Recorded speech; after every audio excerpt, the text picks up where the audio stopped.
하나님 말씀 야고보서 5장 7절부터 11절까지 다 같이 읽겠습니다. 그러므로 형제들아 주의 강림하시기까지 길이 참으라.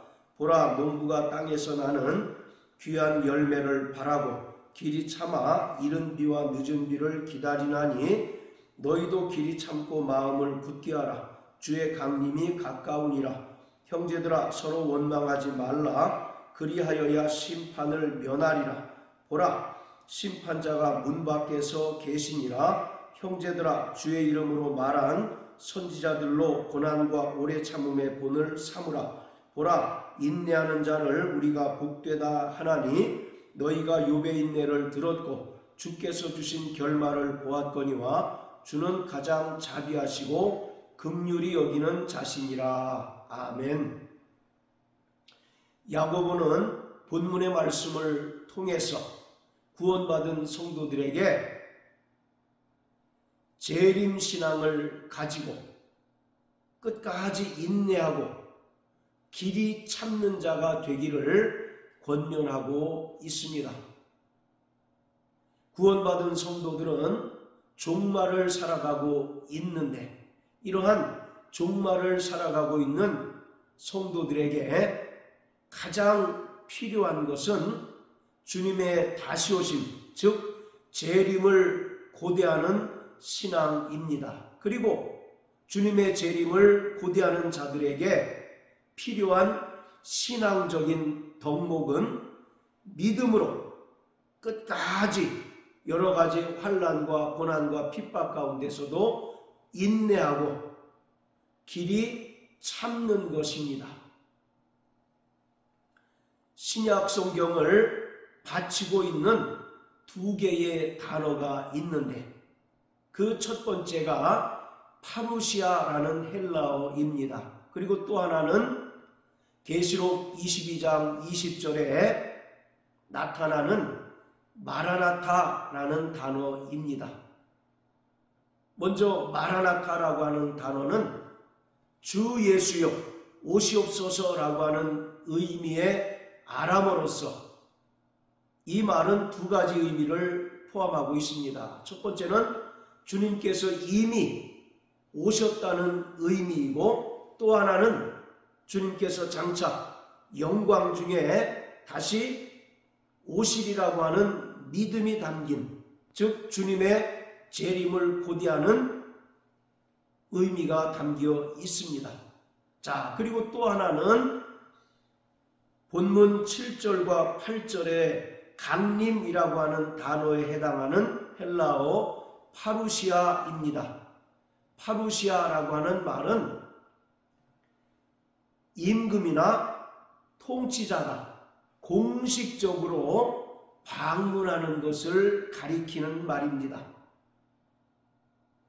황제와 임금이 수행원과 또 신하들을 대동해서 어떤 지역을 방문하는 것을 보통 파루시아라고 합니다. 이처럼 주님께서 영광 중에 천사장의 나팔과 호령소리와 더불어 강림하실 때가 있는데 그것을 헬라어로 파루시아라고 말합니다. 주님께서 영광 중에 다시 오실 때에는 이제 만주의 주가 되시고 또 만왕의 왕으로서 심판주로 이 땅에 오시는 것입니다. 히브리서 9장 26절에는 두 번째 나타나심에 대하여 설명하고 있습니다. 2000년 전 유대 땅 베들레헴에 주님께서 말씀이 육신이 되어 이 땅에 오셨는데 그것을 초림이라고 말하고 또 장차 주님께서 영광 중에 이 땅에 심판자로 임하실 터인데 그 때와 그 시는 아무도 알지 못하지만 그 때를 재림 또는 주의 강림이라고 말합니다. 2000년 전에 주님께서 이 땅에 말씀이 육신이 되어 오셨을 때에는 사람들로부터 환영받지 못했고 또 고운 모양과 풍채도 없어서 사람들에게 싫어버린 바 되었습니다. 자, 우리 구약성경 이사야 53장을 다 같이 보시겠습니다. 이사야 53장 1절부터 3절까지입니다. 우리의 전한 것을 누가 믿었느뇨? 여호와의 팔이 네게 나타났느뇨? 그는 주 앞에서 자라나기를 연한 순 같고 마른 땅에서 나온 줄기 같아서 고운 모양도 없고 풍채도 없은즉 우리의 보기에 흠모할 만한 아름다운 것이 없도다. 그는 멸시를 받아서 사람에게 실어버린 바 되었으며 간고를 많이 겪었으며 질보를 아는 자라. 마치 사람들에게 얼굴을 가리우고 보지 않음을 받는 자 같아서 멸시를 당하였고 우리도 그를 귀히 여기지 아니하였도다. 예수님께서 2000년 전 유대 땅 베들레헴에 처음 오셨을 때에는 고운 모양도 없고 풍채도 없었고 흠모할 만한 아름다운 것도 없어서 사람들로부터 멸시를 당하였고 또 귀히 여김을 받지 않았다라고 말씀하고 있습니다. 예수님께서 이 땅에 처음 오셨을 때에는 철저히 지극히 작은 자로, 지극히 낮은 자로 섬기기 위하여 오셨습니다. 그는 이 땅에 고난을 당하기 위하여 오셨고 또 고난의 절정인 십자가에 달려 죽으시기 위하여 오셨습니다. 왜냐하면 죄가 없으신 하나님 아들 예수께서 죄인들인 인간을 대신하여 십자가에 달려 죽는 길 외에는 인간들을 구원할 다른 방법이 없었기 때문입니다. 그래서 말씀이 육신이 되어 이 땅에 오신 주님께서 십자가에 달려 죽으시고 피를 흘리셔서 그 피로 인간의 모든 죄를 속량해 주셨고 저가 친히 나무에 달리심으로써 모든 율법의 저주를 완벽하게 속량해 주셨습니다. 따라서 초림하신 예수 그리스도의 십자가 죽음과 부활로 말미암아 우리는 죄와 사망의 권세에서 자유함을 얻게 되었고 모든 율법의 저주에서 속량함을 얻게 되었습니다. 이처럼 예수님께서 초림하실 때는 고운 모양도 없고 풍채도 없어서 사람들은 그를 귀히 여기지 않았고 또 그를 멸시하기까지 하였습니다. 그러나 장차 주님께서 다시 오실 때에는 가장 영광스럽고 가장 권세 있는 모습으로 이 땅에 오실 것입니다. 그것을 데살로니가 4장에는 이렇게 표현하고 있습니다. 데살로니가전서 4장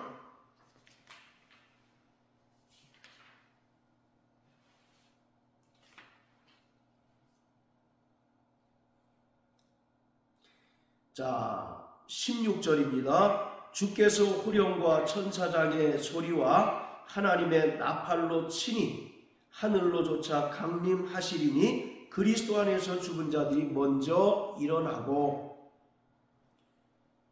주님께서 이 땅에 첫 번째 오실 때에는 초라한 모습으로 또 고난의 종으로 이 땅에 오셨지만 두 번째 나타나실 때에는 후령과 천사장의 소리와 하나님의 나팔과 함께 그 수의 원인 천사들을 대동하여 가장 영광스럽고 가장 권위 있는 모습으로 이 땅에 임하시게 됩니다.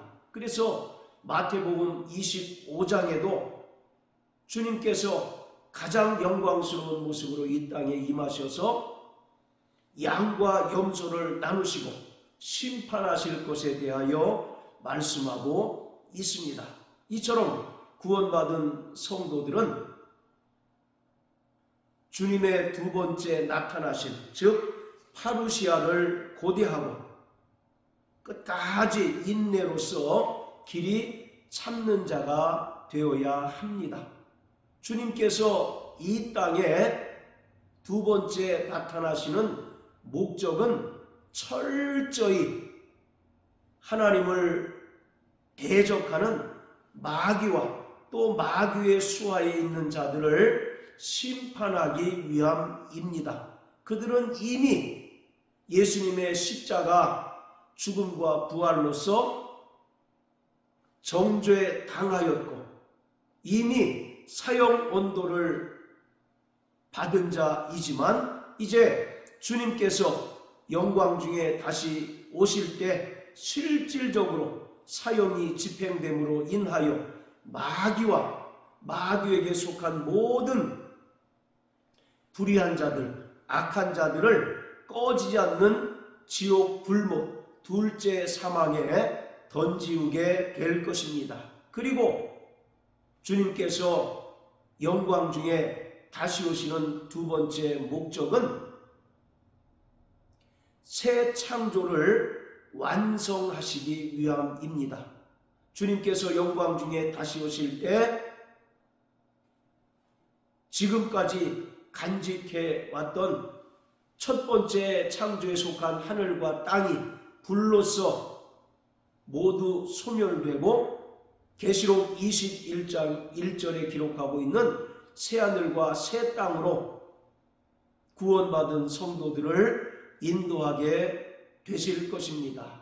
이처럼 주님께서 영광 중에 재림하시는 날은 마귀와 마귀에게 속한 모든 악한 자들, 불의한 자들에게는 영원한 심판이 집행될 뿐만 아니라 이 땅에서 구원받은 성도들, 그리고 끝까지 믿음의 정절로서 하나님 말씀을 순종하며 또 하나님 뜻대로 살기를 힘쓴 자들에게 주님께서 그들의 눈에서 눈물을 닦으시고 영원한 새하늘과 새 땅으로 인도하실 것입니다. 그렇기 때문에 구원받은 성도들은 이 땅에서 끝까지 인내하고 길이 참음으로써 그 영광의 때에 공중에서 두 번째 나타나시는 주님을 만날 수 있는 자가 되어야 하는 것입니다.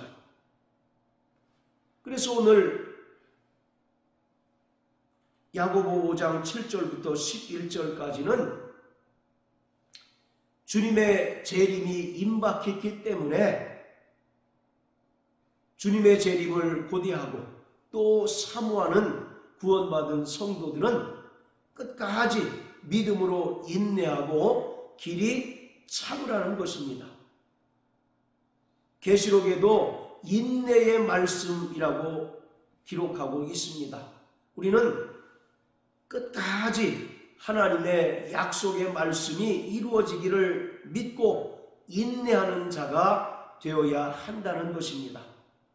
2000년 전 유대 땅 베들레헴에 하나님 아들 예수께서 말씀이 육신이 되어 이 땅에 오심으로써 하나님께서 구약의 수많은 예언자들, 선지자들을 통하여 하신 그 예언의 말씀을 온전히 성취하셨듯이 이제 장차 하나님 아들 예수께서 만왕의 왕으로 만주의 주로 영광 중에 강림하심으로써 하나님의 약속이 온전히 이루어질 줄 믿고 구원받은 성도들은 끝까지 인내하며 길이 참는 자가 되어야 합니다. 자, 그래서 7절에 보면 형제들아 주의 강림하시기까지 길이 참으라고 말씀합니다. 마치 농부가 땅에서 나는 귀한 열매를 바라고 길이 참아서 이른 비와 늦은 늦은 비를 기다리는 것처럼 주님의 강림을 길이 참으라고 권면합니다. 여기서 바로 이른 비는 보리 씨앗을 파종한 후에 내리는 10월과 11월 달에 내리는 비를 말합니다. 그리고 늦은 비는 추수 직전인 3, 4월에 내리는 비로서 이스라엘은 물이 귀한 지역이고 또 비가 귀한 지역이기 때문에 농부들에게는 이른 비와 늦은 비가 절대적입니다. 이 비가 적당량이 되지 않게 되면 한 해 농사를 망치게 되고 또 온전히 수확을 할 수 없는 그런 상태가 되고 맙니다. 그렇기 때문에 이스라엘 지역에 사는 농부들에게는 이른 비와 늦은 비가 절대적으로 필요합니다. 그래서 그들은 늘 적당량의 이른 비와 늦은 비를 학수고대하고 또 하늘을 바라보고 하나님께서 이른 비와 늦은 비의 적당량을 내려주시기를 고대하는 것처럼 구원받은 성도들은 주님의 강림 파루시아를 간절히 기다리고 길이 참는 자가 되어야 한다는 것입니다. 그리고 8절과 9절은 주님의 재림의 임박성을 설명하고 있습니다.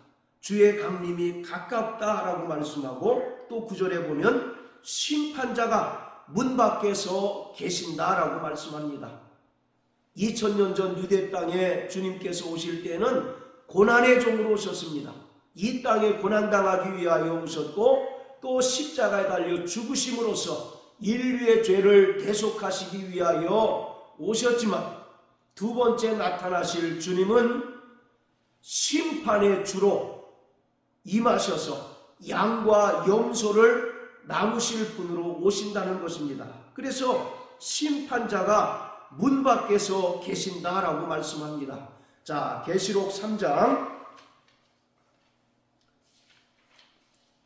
20절입니다. 볼지어다 내가 문 밖에 서서 두드리노니 누구든지 내 음성을 듣고 문을 열면 내가 그에게로 들어가 그로 더불어 먹고 그는 나로 더불어 먹으리라. 이 말씀은 우리가 종종 전도할 때 당신이 마음문을 열면 주님께서 당신과 함께 하실 것입니다 라고 인용하는 그런 구절이지만 이 말씀은 본래 마음문을 열라는 의미가 아니라 주님의 재림이 곧 이루어질 것이라는 주님의 재림의 임박성을 설명하고 있습니다.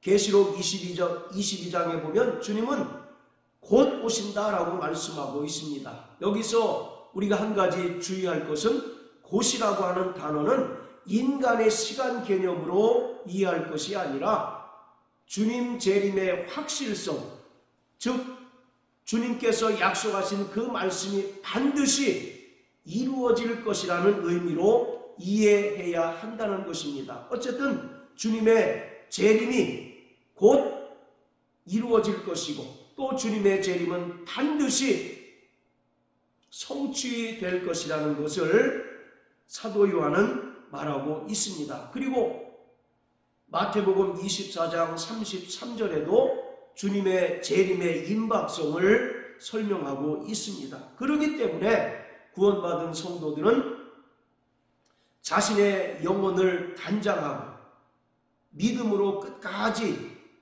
인내하며 길이 참는 자가 되어야 합니다. 자, 그리고 10절, 11절은 오래 참음의 본으로서 구약의 욥을 말하고 있습니다. 욥의 인내를 들었고 주께서 주신 그 결말을 너희가 보았다라고 말합니다. 그렇기 때문에 너희도 욥과 같이 끝까지 인내하여서 하나님께서 예비하신 그 영광의 잔치 자리에 참여할 것을 말하고 있습니다. 욥은 동방의 부자였지만 일순간 그가 소유한 모든 것들을 다 잃게 되고 또 알 수 없는 그 고난으로 인하여 고통당하고 있습니다. 그래서 욥은 자신이 하나님께 범죄한 사실이 없는데도 불구하고 이렇게 고난당한다라고 생각하고 고통스럽게 여겼지만 욥기 후반부에 보면 하나님과의 대화를 통해서 욥은 그가 고난당하는 이유를 알게 되었습니다. 바로 욥이라고 하는 사람은 사복음서에 나타난 바리새인이라고 생각하시면 될 것입니다.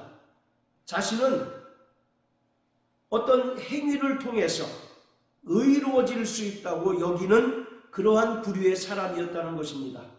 그런데 하나님께서 사단을 통해서 욥에게 고난을 안겨줌으로써 그 고난을 통하여 욥이 비로소 깨달은 것은 인간은 결코 육체의 행위로 의로워질 수 없고 육체의 행위로 결코 구원받을 수 없다는 사실을 비로소 그 고난의 상황을 통해서 욥은 깨닫게 된 것입니다. 그래서 그 욥이 고난의 상황 가운데서 결국 깨달은 것은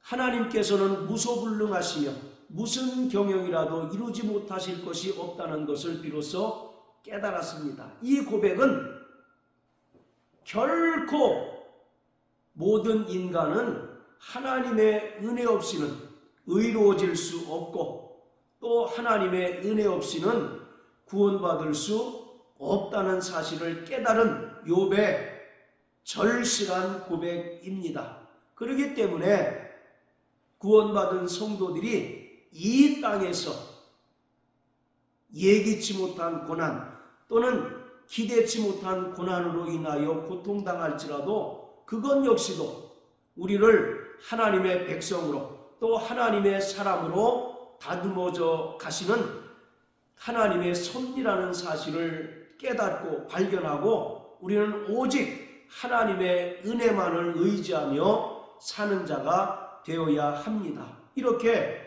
하나님의 은혜만 의지하고 하나님의 은혜만 붙들고 살아가는 자들을 하나님께서는 영원한 하나님의 나라로 인도하실 것입니다. 그래서 히브리서는 우리가 진동치 못한 하나님 나라를 받았은즉 그러므로 은혜를 붙들라고 말씀하고 있습니다.